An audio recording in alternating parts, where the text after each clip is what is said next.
Hello student, welcome to MN physics 360 চ্যানেলে। তো আজকে নিয়ে চলে আসলাম একটা ছোট্ট টপিক 2026 মাধ্যমিকের জন্য, নিউক্লিয়ার সংযোজন ও নিউক্লিয়ার বিভাজনের মধ্যে পার্থক্য। তো এখানে পার্থক্যটা প্রশ্ন আসতে পারে, এখান থেকে শর্ট কোশ্চেন প্রশ্ন আসতে পারে, অথবা বৈশিষ্ট্যমূলক প্রশ্ন আসতে পারে, কিন্তু এবার আসবেই। ঠিক আছে, তো জেনে নেওয়া যাক নিউক্লিয়ার সংযোজন এবং নিউক্লিয়ার বিভাজনের মধ্যে পার্থক্য কি, অথবা বৈশিষ্ট্যমূলক পার্থক্য যেগুলো আছে সেগুলো আমি তুলে ধরবো। তো সর্বপ্রথম আমি উদাহরণ দিয়ে দিই, তাহলে বেশি ক্লিয়ার হবে ডেফিনেশনটা তোমাদের। যেমন এখানে সংজ্ঞার জন্য আমি লিখছি 1 নম্বর পার্থক্য, ওকে। আর 2 নম্বর পার্থক্যটা আমি বলে দিচ্ছি উদাহরণটা দিই। কতগুলি ধরো তুমি হালকা পরমাণু নিউক্লিয়াস, যেমন হাইড্রোজেন 1 1 এবং হাইড্রোজেন 1 1, দুটো হালকা পরমাণু নিউক্লিয়াস নিলে, দুটো হালকা পরমাণু নিউক্লিয়াস যদি একটি ভারী পরমাণু নিউক্লিয়াস গঠন করে, ঠিক আছে, একটি ভারী পরমাণু নিউক্লিয়াস গঠন করে এবং সেই সঙ্গে প্রচুর পরিমাণ 3.27 mega electron volt, 3.27 mega electron volt যদি শক্তি তৈরি করে, তাহলে সেই বিক্রিয়াটার নাম হচ্ছে নিউক্লিয় সংযোজন। কেমন বিক্রিয়াটা? নিউক্লিয় সংযোজন বিক্রিয়া হচ্ছে সেই বিক্রিয়াটা যে নিউক্লিয় বিক্রিয়ায় কয়েকটি হালকা পরমাণু নিউক্লিয়াস যুক্ত হয়ে একটি ভারী পরমাণু নিউক্লিয়াস গঠন করে এবং সেই সঙ্গে প্রচুর পরিমাণ শক্তি তৈরি হয়। ঠিক আছে, তাকে বলা হয় কি? নিউক্লিয় সংযোজন বিক্রিয়া।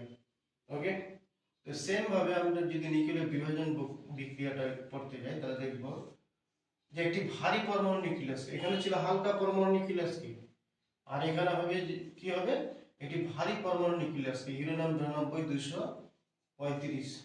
একে যদি তুমি একটা নিউট্রন কণা দ্বারা, টার্গেট একটা নিউট্রন কণা দ্বারা যদি তুমি আঘাত করো, তাহলে একটি কি হবে, একটা দুস্থিত পরমাণু তৈরি করবে, নিউক্লিয় পরমাণু, যেমন নিউক্লিয় 92 236। কিন্তু এটা হবে দুস্থিত, ঠিক আছে, অত্যন্ত দুস্থিত, মানে মানে সঙ্গে সঙ্গে ভেঙে যায় এটা। ঠিক আছে, তো আমি এরকম স্টার চিহ্ন দিয়ে বললাম, এটা দুটি খণ্ডে বিভক্ত হয়ে যাবে। কয়টি খণ্ডে? দুটি খণ্ডে সঙ্গে সঙ্গে বিভক্ত হয়ে যাবে। কিন্তু একটা হচ্ছে বেরিয়াম, 56 141, এবং ক্রিপ্টন 36 92, এবং তার সঙ্গে তিনটি নিউট্রন কণা তৈরি হবে এবং প্রচুর পরিমাণে শক্তি তৈরি হবে, 200.6 মেগা ইলেকট্রন ভোল্ট। এই হচ্ছে তোমার নিউক্লিয় বিভাজনের বিক্রিয়া।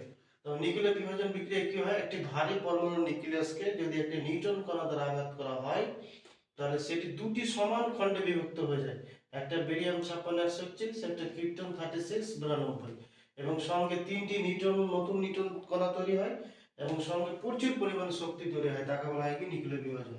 বিক্রিয়াটা বললে কি বিক্রিয়া বলবে, যে নিউক্লিয় বিক্রিয়ায় একটি ভারী পরমাণু নিউক্লিয়াসকে, একটি, এখানে দুটি বলছিলাম, দুটি হালকা পরমাণু নিউক্লিয়াস একটি ভারীতে, আর এখানে একটি ভারী দুটি সমান খণ্ডে বিভক্ত হয়ে যায়।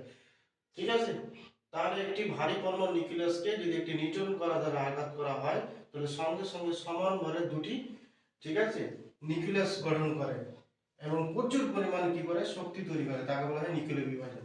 আর নিউক্লিয় সংযোজন ডেফিনিশন কি ছিল, দুটি হালকা পরমাণু নিউক্লিয়াস পরস্পর যুক্ত হয়ে একটি যদি ভারী পরমাণু নিউক্লিয়াস গঠন করে এবং সঙ্গে যদি প্রচুর পরিমাণ যদি শক্তি তৈরি হয়, তাহলে তাকে বলা হয় কি নিউক্লিয় সংযোজন।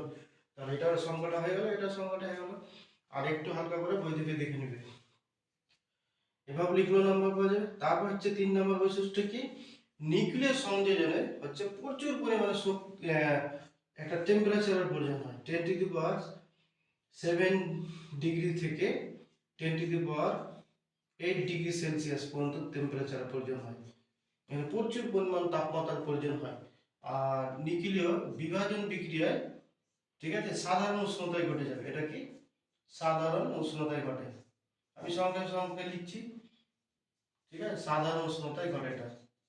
তাহলে নিউক্লিয় বিভাজন সাধারণ উষ্ণতায় ঘটে, কিন্তু কিন্তু নিউক্লিয় সংযোজন ঘটাতে হলে প্রচুর পরিমাণ তাপশক্তির প্রয়োজন হয়, 10⁻7 ডিগ্রি সেন্টিগ্রেড থেকে 10⁻8 ডিগ্রি সেন্টিগ্রেড তাপমাত্রার প্রয়োজন হয়। যেহেতু প্রচুর পরিমাণ তাপমাত্রা যোগান দিতে হবে এখানে, ওই জন্য এটাকে নিউক্লিয় সংযোজনকে পরে ঘটাতে হয়, নিউক্লিয় বিভাজনকে আগে। তার নিউক্লিয় সংযোজনের আগে, সংক্ষেপে লিখছি, নিউক্লিয় সংযোজনের আগে আগে তাহলে তুমি কি ঘটাবে, বিভাজন বিক্রিয়া ঘটাতে হবে। বিভাজন বিক্রিয়া ঘটাতে হবে, এটা মনে করে নাও। ওকে, তাহলে নিউক্লিয় সংযোজনের আগে নিউক্লিয় বিভাজন বিক্রিয়া ঘটাতে হবে। আর নিউক্লিয় বিভাজন তাহলে কি, যেহেতু তাপমাত্রা কম্পোজিশন হয় তাহলে এটা পরে ঘটে, তাহলে এটা হচ্ছে কি সংযোজনের সংযোজনের সংযোজনের পরে ঘটে। ওকে, তারপরে হচ্ছে পার্থক্য কি, 5 নম্বর পার্থক্য তুমি যদি বলো, তো নিউক্লিয় সংযোজন হচ্ছে অতেজস্ক্রিয় পদার্থ তৈরি হয়, কোনো এখানে তেজস্ক্রিয় পদার্থ তৈরি হয় না। তাহলে তেজস্ক্রিয় যেহেতু পদার্থ তৈরি হয় না, তাহলে পরিবেশ দূষণ কম করে। আর এখানে হচ্ছে কি নিউক্লিয় বিভাজনের পরে তেজস্ক্রিয় পদার্থগুলি তৈরি হয়। এখানে কোন ধরনের পদার্থ, যেগুলো তেজস্ক্রিয়, রেডিও অ্যাক্টিভিটি যাদের ক্ষমতা আছে, সেসব পদার্থগুলো তৈরি হয়। তেজস্ক্রিয় যেহেতু পদার্থ সৃষ্টি হয়, তাহলে কি হবে, পরিবেশ দূষণ বেশি করে বা পরিবেশের ক্ষতি বেশি করে। ওকে, নিউক্লিয় সংযোজনকে কাজে লাগিয়ে হাইড্রোজেন বোমা তৈরি করা হয়। কোন বোমা? হাইড্রোজেন বোমা তৈরি করা হয়। নিউক্লিয় সংযোজনকে কাজে লাগিয়ে হাইড্রোজেন বোমা তৈরি করা হয়। আর নিউক্লিয় বিভাজনকে কাজে লাগে বা নিউক্লিয় বিভাজনের নীতির উপরে ভিত্তি করে পারমাণবিক বোমা তৈরি করা হয়। কোন বোমা? পারমাণবিক বোমা তৈরি করা হয়। খুবই ইম্পর্টেন্ট তাহলে, ঠিক আছে। নিউক্লিয় সংযোজনের বিক্রিয়া বা নীতিকে কাজে লাগে হাইড্রোজেন বোমা তৈরি করা হয়। আর নিউক্লিয় বিভাজনকে কাজে লাগে বা নীতিটাকে কাজে লাগে পারমাণবিক বোমা তৈরি করা হয়, অ্যাটমিক বোমা। এটা হাইড্রোজেন বোম, এটা হচ্ছে অ্যাটমিক বোম তৈরি করা হয়। তারপরে তুমি আরো পার্থক্য বলতে হবে, নিউক্লিয় সংযোজন হচ্ছে কি, যেটা হচ্ছে চেন রিঅ্যাকশন না, আর এই হচ্ছে নিউক্লিয় বিভাজন হচ্ছে চেন রিঅ্যাকশন। চেন রিঅ্যাকশন কেন বলা হয়?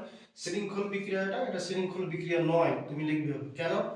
কারণ তুমি দেখো, একটা ভারী পরমাণু নিউক্লিয়াসকে তুমি যখন নিউট্রন কণা দ্বারা, যখন একটা নিউট্রন কণা আঘাত করলে সঙ্গে সঙ্গে দেখো 3টে নিউট্রন কণা তৈরি হয়েছে। এই 3টে নিউট্রন কণা আবার কি করবে, তিনজনকে আবার নতুন পরমাণু নিউক্লিয়াসকে আঘাত করবে, ঠিক আছে। তৈরি হয়ে যাবে কয়টা, 9টা।